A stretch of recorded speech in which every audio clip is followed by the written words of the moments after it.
Well, I always start the video with the Chewie impression. Well, I try to remember to do that. But, you know, what I didn't forget is my Star Wars hoodie.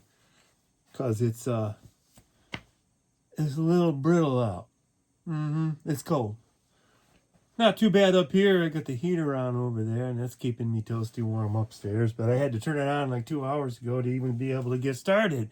But, hey, it is definitely time for another six figures. I know it's been a minute. It's that time of year where there's not a whole lot going on. And quite honestly, there's not a whole lot of figures. I know it's like Christmas time and everything, but I haven't seen many new figures on the shelves. I see that on YouTube. I see a lot of people are getting waves. I haven't seen any of that new stuff. There's at least 2 waves worth of stuff that I haven't seen any of in any of the store shelves. I'm thinking, what were the ones I recently got? There were some classic, what do they call it? Vintage collection figures. I remember there was one that was a Sith witch, but she was an expanded universe one of the video games, I think. But anyway, it was that wave that had a handful of them. There was a Thrawn mixed in with that. Cobb Vanth without all the armor, just the red shirt, the handkerchief, and the blaster. Another stormtrooper. It was either the jetpack trooper or the red cauldron trooper that had the cannon thing. And a couple other oddballs that I can't remember, but it was in my last six figures video. That was the ones that I did, but it's been since like Thanksgiving week or something like that since I did anything, so I don't bloody remember. Sorry. What have I got going on today, though? I got once you go Black Series, you never go back series. A couple of things to talk about today besides just the Black Series. I am going to open all these. However, my favorite one out of the bunch is just because they remolded this guy and re-released him in a couple different varieties. And this is one of them. He's in a Revenge of the Sith box. So I don't know if you've seen, you've probably seen the figures out there. The normal Black Series figures come in a box that's sort of like this. This is the Night Trooper Halloween edition from this year. I got it on a clearance rack. Not exactly clearance, $15, but I had $15 to blow that day, so I blew it. Anyway, that's what the normal Black Series boxes look like, but then they started releasing them on a carded package to look more like the original series figures, and they've done a few of them. I've picked up a handful of them here and there, but I always get them in the, way less than marked price, because I just don't collect Black Series until I run across a bunch of clearance item ones, and I'll get the cool ones for, whatever. Like this one was, again, this is still a lot more than I would particularly pay for. I don't even like paying a price like that for, a 3 3/4 inch action figure. And I don't know what quite got me into the Black Series. I kind of caved in one day and got a couple of them, and I kind of dig them, but they are shelf-eating monsters, because they're twice the size of the regular action figures, so it takes twice the amount of space to display them. That's one of the reasons I used to collect 3 3/4 and then the 12-inch, and that was cool for a while, but still, even my last gigantic apartment I didn't have enough room for it all, so it takes over your space pretty quickly if you're not careful. But I definitely want to talk about this today because there's a couple things to cover besides just this packaging. It's made to look like the Revenge of the Sith packaging. And because it's my favorite figure, I already did open him, so I can review. Obviously I think he's really cool. He's got all kinds of crazy stuff going on. Let's see. I think there, you can take one of the panels off there, do stuff like that with them. I don't want to lose that, which is precisely why I've left all the accessories for R2D2. Beep boop. Beep boop. Boop boop. Boop. Beep beep boop boop. And other things. Anyway, everybody knows what R2 looks like. It's just cool to see whenever they put detail and serious craftsmanship into a figure. It's always appreciated to see the level of competency in the sculpting. I know this is all digitally sculpted nowadays, but I still dig it. I'm kind of... I think the 3D printing way of doing things has been kind of taken over for the last, several years. I was going to open one of these little hatches here, but and show how that works, but it doesn't seem to want to work for me. Huh. Well, anyway, there are, if you open these little side doors, you can put the accessories in there, and I'll show you those accessories. I'm not going to take them out of the package because it's very difficult to show these off, and I kind of just want to leave this package uninterrupted as much as possible because it looks cool. If I get one for a cheap enough price, I may pick up a second one of these. This was the only one, so I bought him because I knew he wasn't going to last long. But he's got a couple of things. These go in the legs, in the arms of the legs there. In this blue area, you can pop this guy off. I'll show it to you. I might as well try and show you a little bit of this detail.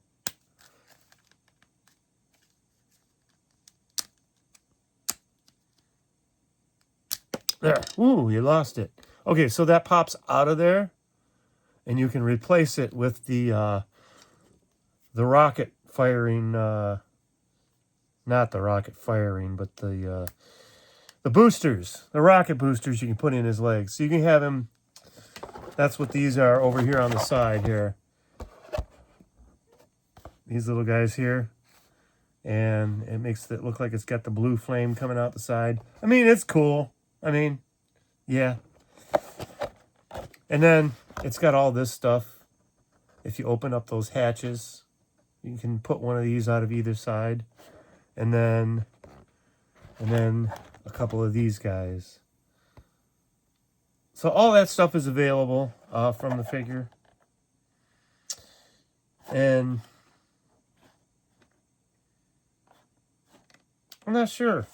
Some of the stuff pops out of his head. Some of the stuff pops out of there.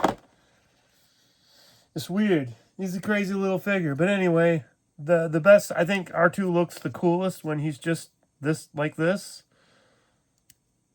And if I have a need to display him with one of those other pieces, then by all means I will. In the meantime, I don't see me bothering taking it out of the package for that. But since he's my favorite one, we'll talk about him right away. I would like to compare his packaging to some Revenge of the Sith era packaging. And this one's very special because this is from Celebration 3, and boy is it dusty from being up on my shelf. I'm going to go ahead and clean this off. Now, when I was in line to get these back in 2005, I know that's 20 years ago. This figure was 20, almost 21 years ago now. This was done, made, and packaged and put away for Celebration at that point. These were sold, you could only buy 4 of them, which I did buy 4 of them. And let's see, you were allowed to buy 4 of them, and when I was in line to buy mine, they were all out of star cases.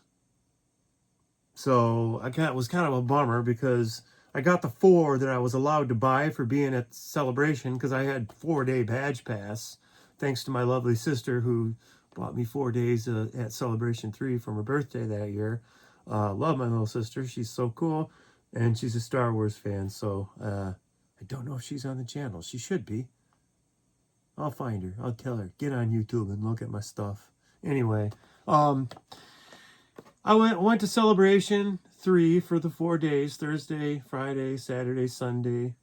Thursday, Friday, Saturday, and Sunday. That's 4 days. Wow. Took me a second. And I got 4 of these guys. I ended up selling a couple of them on eBay. I ended up having to basically give one of them away because he got mad because I didn't have the star case.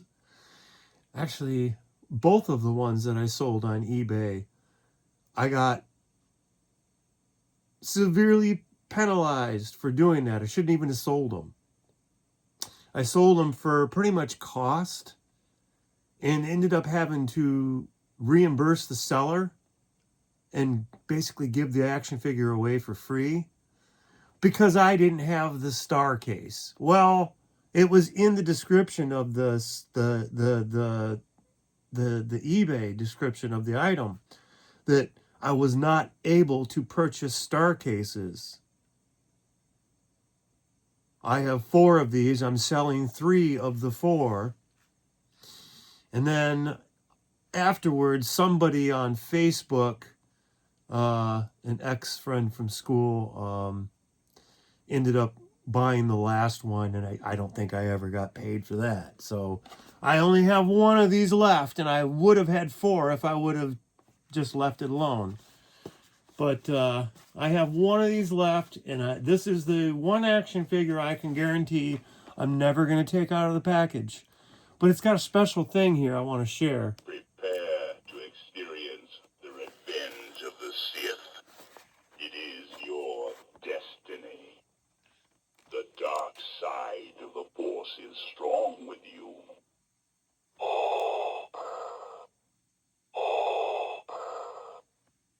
Welcome to Star Wars Celebration 3. Never would you find a more wretched hive of scum and villainy. Your journey to the dark side is now complete. Prepare to experience the revenge of the Sith. It is your destiny. The dark side of the Force is strong with you. Okay, that's enough of that. So, I mean, they did a couple alterations on the package. They changed the flames in the background to be more like the flames in the front. Whereas the other ones, I wish I had a Revenge of the Sith card to show. Anyway, it did look like this. It had the throwing lava in the background of the figures. That's why this looks like that. This was specially designed just for the Celebration 3. So, but I did want to share that. This isn't one of the 6 figures from today's 6 figures episode because, first of all, this isn't a black series. This is a 3 3/4. This is way before original trilogy collection even. This is way before saga collection. None of that happened until, you know, well after 2005, 6, 7, 8, 9, somewhere in there. All that stuff was happening. But anyway, I just wanted to share that. I thought that's cool that I still have this and it makes the noises, makes the Vader. And James Earl Jones was still around back then, and he went and recorded that specifically so that they could produce that. That's what's so special about that. And yeah, I kind of wish I had all 4 of them because I'd like to try to put them in other collectors' hands, like cool people that aren't trying to screw me out of the thing to begin with. But no, I want to get back to our 6 figures because we got a lot of Revenge of the Sith ones. I showed you R2-D2. I was impatient. I opened them pretty much as soon as I got them. And I only got them out of the package enough to enjoy the original figure. It hadn't put any of the accessories on them, as we were talking about a minute ago. But I think we'll go to the next ones. I think we'll stick with Revenge of the Sith. I can tell you right away, my number 1 is the R2, just because I love R2-D2, and it's kind of one of my favorite characters, action figure-wise and character-wise, because his dialogue is all that electronic stuff made up by Ben Burt right there in the studio. trying to find ways to make him sound both mechanical and personal. You know, inquisitive. They did a really good job at it, and it showed. And it took a huge team of people, puppeteers, and Kenny Baker, who I met at Celebration 3 while I was in line to get coffee. He came in. Hey, it's Kenny. How you doing? And gave him a low high five because, you know, he's a little guy. But it was cool. My brief encounter with him was, and that dude was smiling. Every time I've ever seen that guy, he's always super happy and always smiling. And that, to me, that says a lot. How appreciative he was of the fans to begin with. And I'm sure it just blew him away to see Star Wars become the phenomenon that it was. And then it faded away for a while. And then in the 90s, it popped up out of nowhere again. And then all those actors and production people, many of them had the opportunity to get back into the Star Wars driving seat for one thing or another, and he was one of them. So again, R2D2, definitely a favorite character. So he wins. I'm gonna say he's number one, but I gotta stop rattling on. I usually do ladies first on this, but you know, R2 gets a pass here. So we'll go right to Ayla Sakura. She is one of now I have this action figure. It's loose, but I have this action figure. She looks a lot like that. Very much so like that. And that action figure is at my sister's house in a box somewhere. You know, because I gave that whole collection to her a few years ago. One of these days, I'm going to go back down there and probably get it all back because she's not into the Star Wars thing like she was a few years ago. I've gotten back into it, so I need to get a razor blade so I can get this open properly without making a total mess. So what will we do? This one, I want to take it off the card. I just want to save the card. There's no real reason to keep all of this cardboard. I'm keeping this one, though, because the picture of R2-D2 is big enough in there to juxtapose with the packaging. Even though there's not an R2-D2 inside, I'm going to put this up on the shelf probably next to Vader at some point and flatten the back of this out a little bit. You know, I'll sit that down for a minute. But Ayla Sakura, yeah, we're not going to worry about all this plastic. We're going to get behind this tape and peel that up out of there. And get to the other side here. And yeah, sometimes it's hard to see what the hell I'm doing. There we go. We'll rip that up out of there. And what do we got going on here? So yeah, I think you've seen me do these on the 3 3/4. I just get under there and I just kind of very carefully try to get the cleanest peel away from the packaging as I can. I want the plastic off of there. But if I can do it in a way that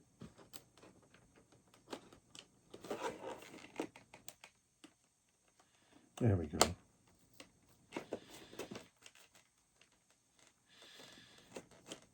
I try to do it in the most, least destructive way to the packaging. So sometimes I get it right down here in my lap.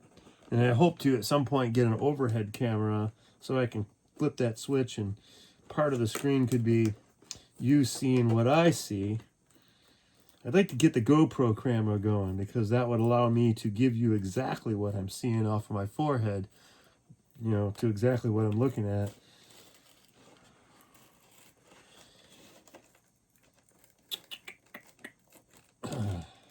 There we go, just about there. All right.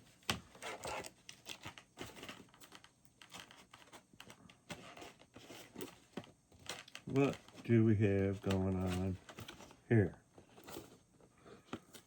Ah, there we are.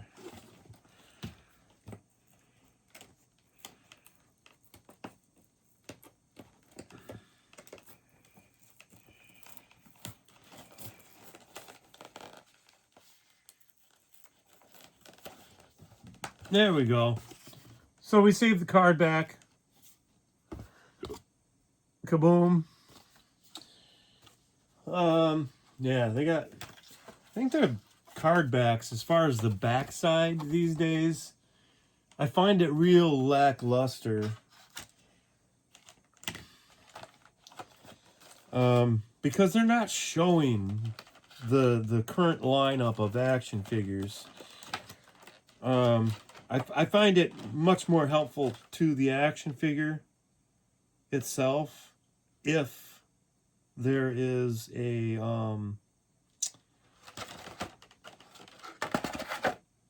like a representation of the lineup of figures that it was released with.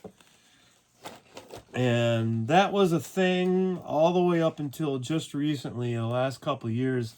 They started doing this kind of thing on the backs of the cards. I don't need to see a picture of the action figure. I got the action figure. If I'm going to see any picture of any action figure on the back, I want to see the ones that are in this line. Like if this was released with 8 other figures in a big box that had 24 of them in there, and it had so many of her, so many of this one, so many of that one, in that particular wave, and every store got like 3 or 4 boxes or whatever, then I could see I could see where having the picture of that particular wave on the back of the card, that really means something to me, to the wave. Because it reminds me of when that figure came out, what other figures were released with it and how available they were. Because sometimes you get 3 of a figure in a wave, and then there might be another figure that they only have 1 of. Because it's just less of them available at that particular time, or sometimes even by design. But hey, we'll go talk graphic design for a minute, because I haven't opened one of these yet. Like, this is some serious die cutting going on right here.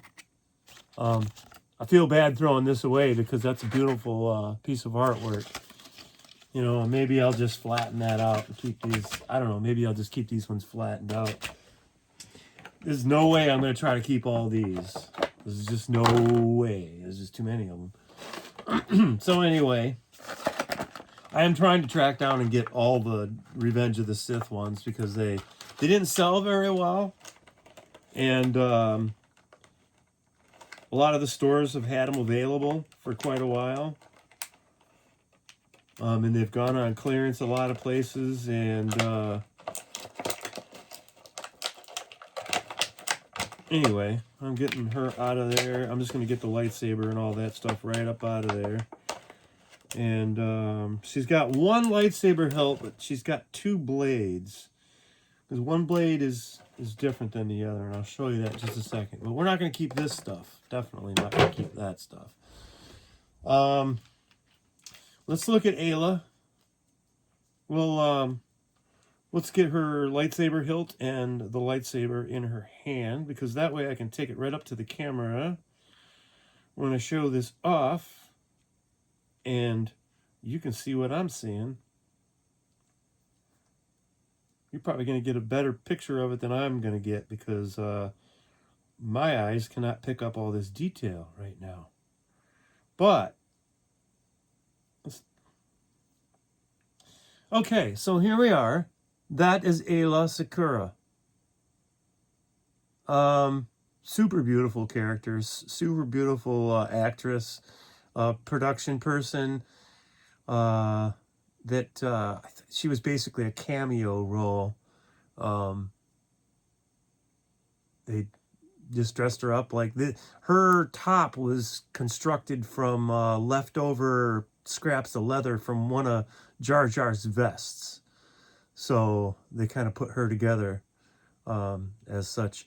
And then Yeah, she's got this really cool belt. This really cool kind of she almost got like an American Indian look to her, mixed in with the Twi'lek look. She's kind of got that um definitely got that warrior look to her, and it's hard to miss the fact that that's just a beautiful woman in all that makeup. But this is a very, very cool action figure. And we'll give you another look at that. So I think she's gonna be a fun one to put on the shelf. I'm gonna put her over here by Leia. I've got a Hoth Leia from what is that series? The oh, I can't remember. It's a Princess Leia collection. They did all the women of Star Wars, and they marketed it towards girls. I never even knew the line existed because it was in the Barbie doll aisle, not the Star Wars doll aisle. But I found one at a resale shop. I'll show you that really quick.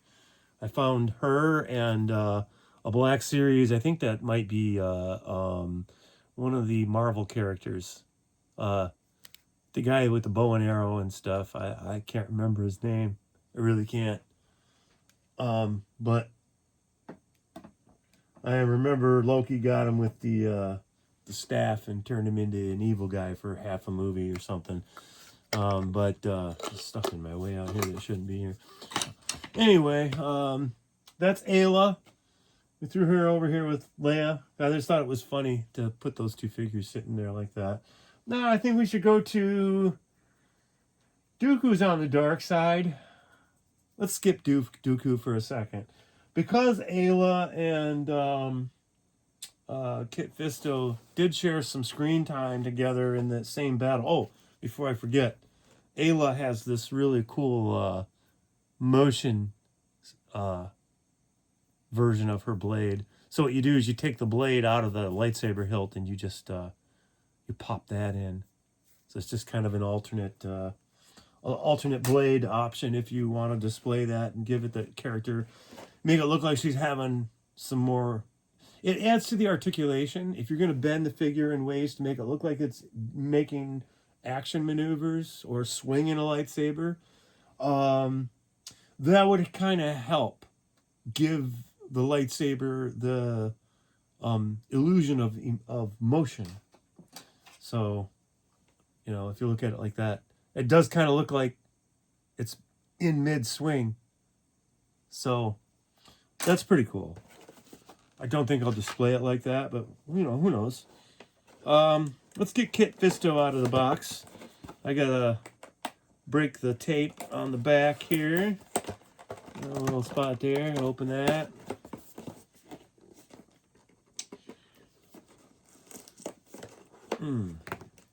I do have to say, as being a graphic designer myself, I really appreciate the time that's been put into these things, and I know that it can be challenging to get the colors just so on your packaging. You can also get to a point where you're just way too fucking picky about it.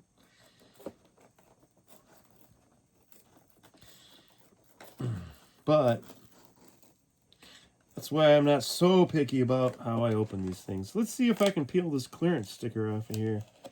Well, I got most of it off of there. A couple little bits still stuck there, but it'll dry off and it'll flake off like dust in a couple of weeks probably after being up here in the cold. But anyway, we'll get Kit Fisto out of his packaging. Another very cool character. He's very much similar to the Aayla Secura character in the way that this character has what they call head tails. Leku, it's called. The Twi'leks refer to it as the Leku. And there's a separate name for the left and right Leku. There's like Lichin and Lichun or something like that. Very oriental sounding. Very strange characters, the Twi'leks, because they mix all the characters all have kind of like a French accent, and then mixed with a lot of Oriental overlays in the clothing and the art form of how they're portrayed as characters. I mean, it's hard to describe. I see it in the character development of them, the things that they used to give the character some depth and assumed history. You know, some of these Jedi learn about their culture, and they start to adapt back into their culture much later.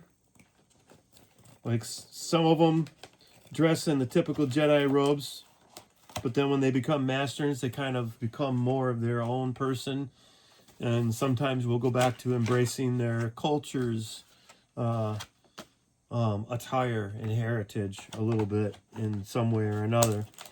And then, but then they come out with the Kit Fisto character. I'll show you him in just a second. I'm going to get the graphic stuff out of here just because I really do appreciate how they put this together. You see the backside of it. I mean, it's literally taped together. So I understand that like a real human being had to sit there and probably put this together for 10 cents an hour. And that's the sad thing about these plastic action figures. I know that somebody got paid peanuts to assemble this stuff and do the detail work and put them in their packages. Everything down to the package designers and then the package creators and the people in the assembly line putting this stuff together, to the graphic artist that sat there and 3D printed the first prototype of this guy.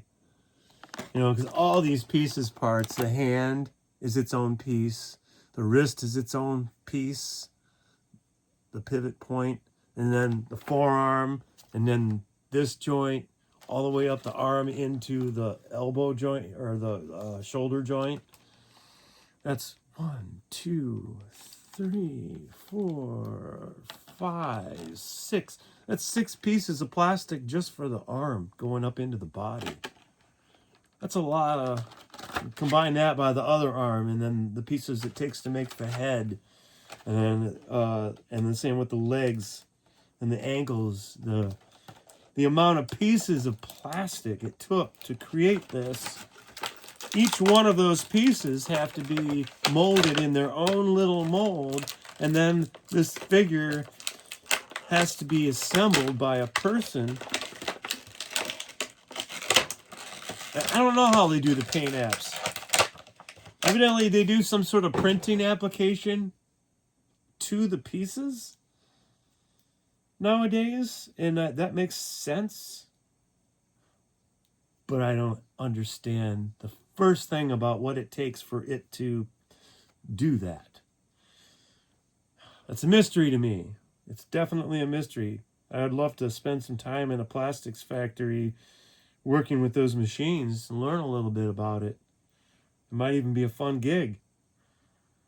Although I don't think I could make it a full 40-hour a week or more doing that. Just too old and brittle nowadays.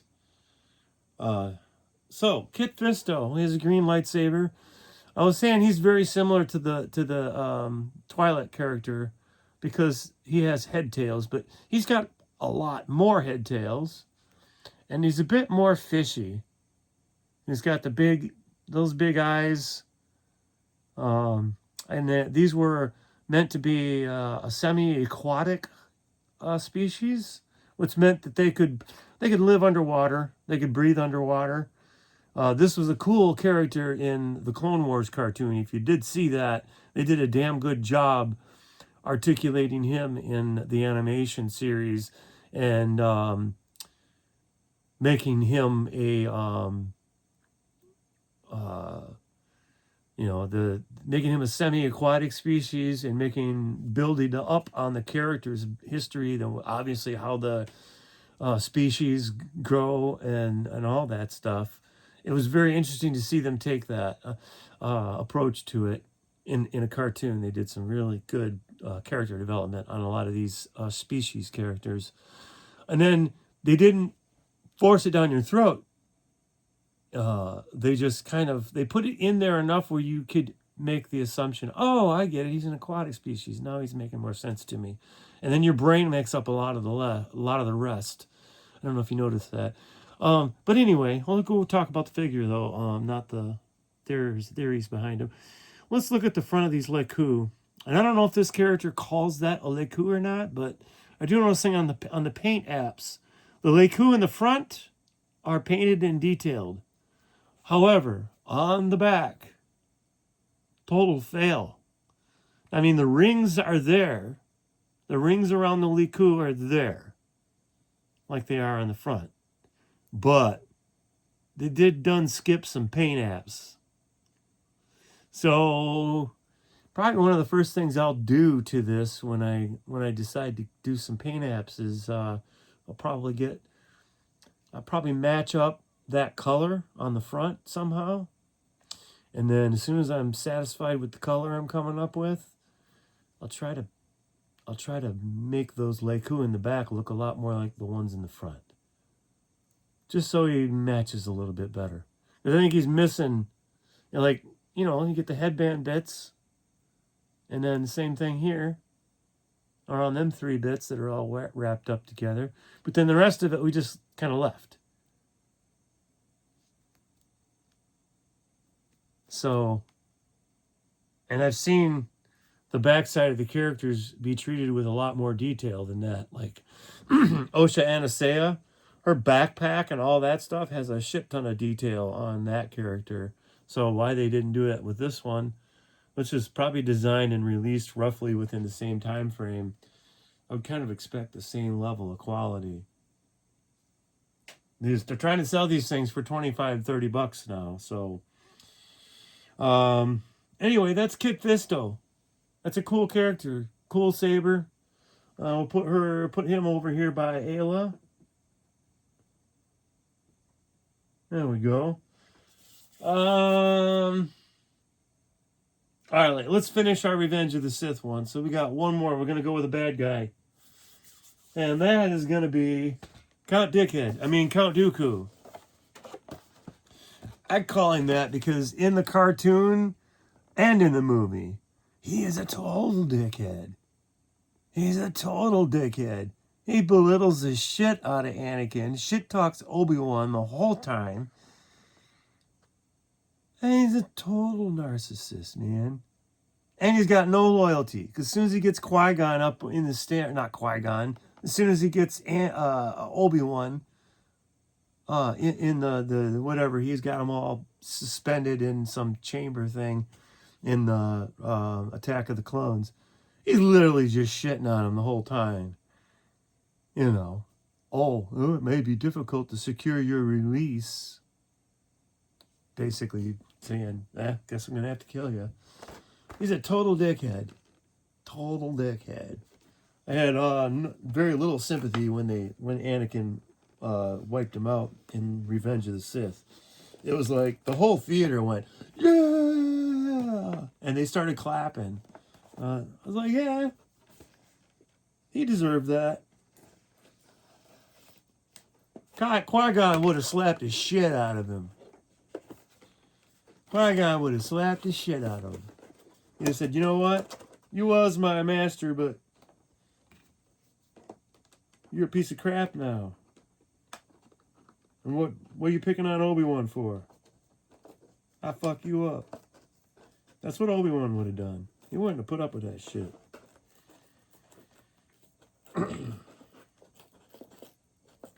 Qui-Gon would have fucked him up.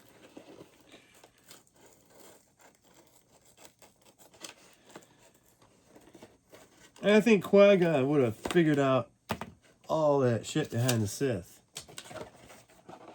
way quicker.